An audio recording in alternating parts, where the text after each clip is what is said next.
Oh, listen to it. Oh, it's such a great angry yowl. Just whoa.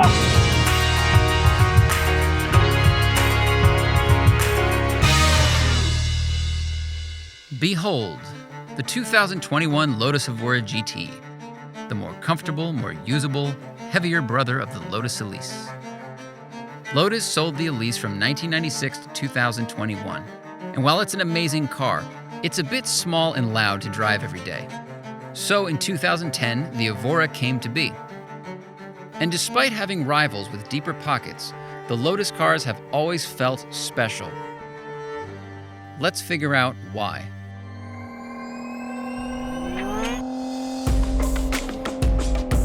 Lotus's next big supercar is called the Evija, and it's a 2,000 horsepower EV.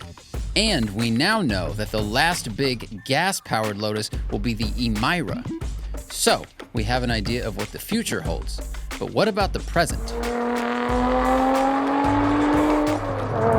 The engine is a 3.5-liter V6 from Toyota. It's got a supercharger bolted to it, making that lovely little sound. God, I love the howl of a supercharged V6. It lacks that immediate punch of a V8, and it doesn't bring on this increasing wave of torque like modern turbocharged engines like the M3s have and stuff. But it's just this wonderful, broad, curved power band. I love it. I love the steady increase. The engine makes 410 horsepower and 310 pound-feet of torque. It all goes through this 6-speed transmission. It's got pretty good shifting action. It feels really locked in. It's not quite perfect, you know, like a rod actuated unit. It is cable actuated, but it's pretty precise and it feels really satisfying to operate.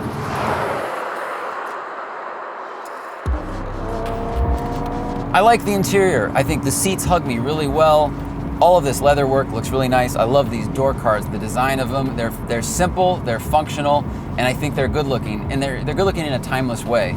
Over the years with the Evora, they've evolved this dashboard a bit. They've added, you know, these little carbon bits to it and some other knickknacks, and I think it looks really good. This car really only has one predator or one competitor in the wild, and that's the Cayman. The Cayman GT4 specifically, based on price point, is the problem. You can get into one of those for about 100 grand, same as this car.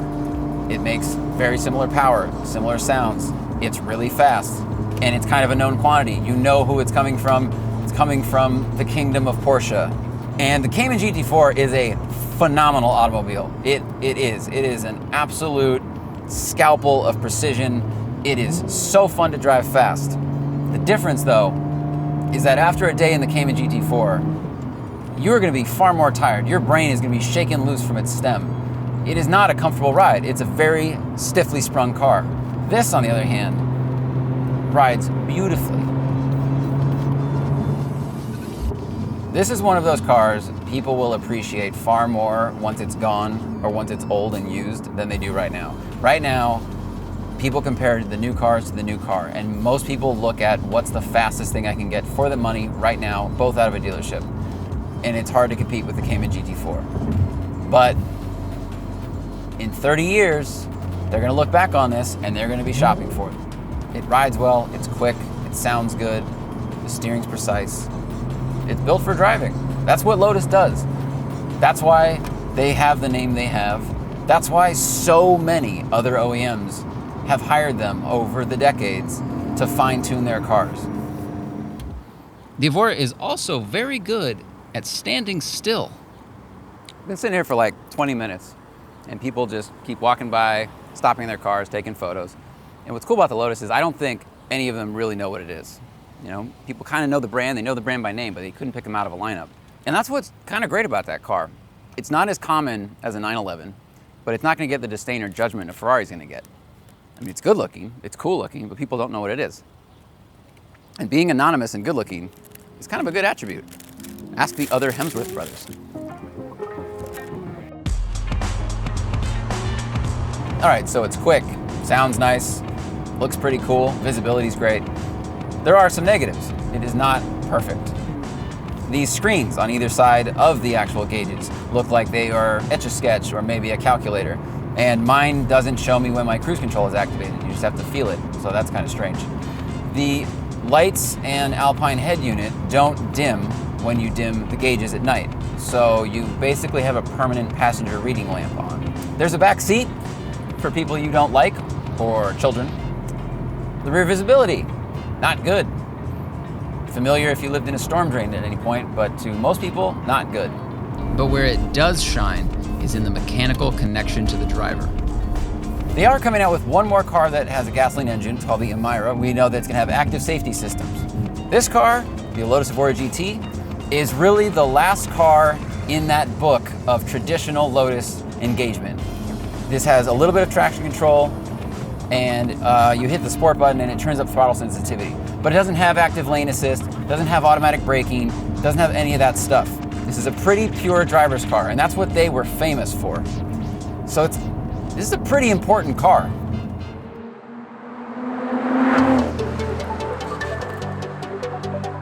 As always, the track analysis will be done by 2020 Pikes Peak Unlimited Class winner and Formula Drift champion, Dai Yoshihara. All right. Seems like you know where you're going now. I hope so. Yeah, I hope so too. Oh.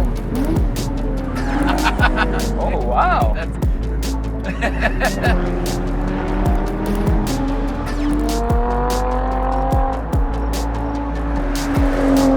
All right, Dai, so what do you like about the Evora so far? So overall, feels very raw for the car nowadays. Mm-hmm. Very good feedback overall, and the car feels pretty light. I think it's like a 3,100, right? Yeah. Feels pretty light and very neutral. Not like super understeer or oversteer. That's kind of what I feel so far. How do you feel about the engine? Power band though? Quick? Slow? I would say kind of slow. Well, yeah, but you're used to like how much high horsepower does your Pikes Peak car It's have? fast enough, of course, but this is like over $100,000 car, right? Yeah. I would expect a little bit more power. Okay. That's fair. It's only Sounds only good though.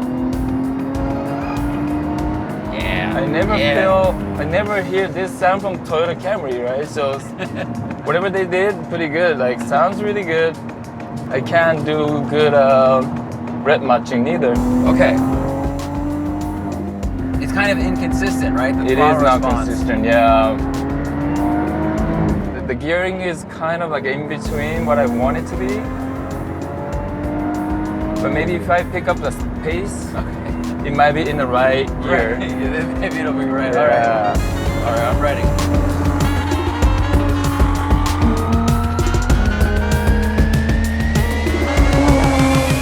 Oh, listen to it.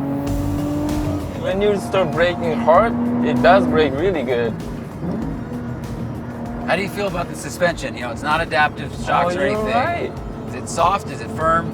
You know what? It feels soft, right? It feels soft. Like it is not much like bounce, but the car sticks to the ground.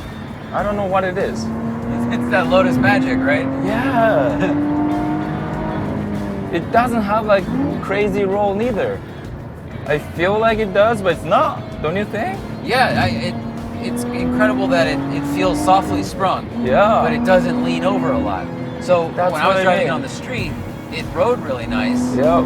But it still feels sharp and agile. Whoa. I mean, this is a lot of cornering grip. Yep. Stick to it. Oh, wow. Now I'm starting to like this car. It's a sweet car, right? It is.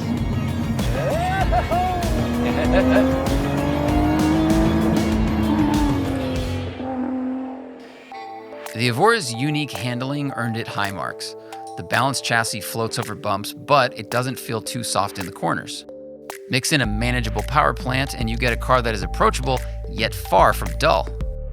Both of us enjoyed the sound of the supercharged V6.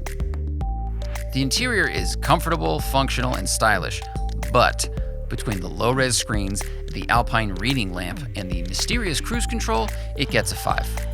Dai didn't love the exterior, but he admitted it has a unique look and it stands out in a parking lot. It's not the most beautiful car in the world, but it is certainly unique as proven by our bystanders. So we gave it a 7. Whether or not a car becomes a classic or a collectible is based on several factors. Is it fun to drive, beautiful, rare, or important? The more of those boxes checked, the better. The Evora checks a few of them, and we think it will always have a dedicated audience. Overall, the Lotus Evora GT earns 43 points out of a possible 60.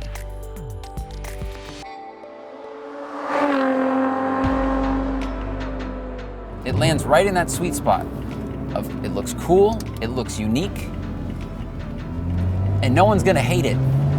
No one's gonna hate you for having it. That's why we all talk about them. That's why I was excited to drive this car. That's why you clicked on this video. That's why people talk about them the way they talk about them. They're a special company for good reason. And this is one of the final pages in their book of internal combustion cars that dance and that are fun to drive. The next book, the electric cars, could be just as exciting. They could be just as fun. And if anyone can make an electric car fun, it's gonna be Lotus. But we don't know. We don't know how that book's gonna go. But we know how this book goes. And it's good. It's good.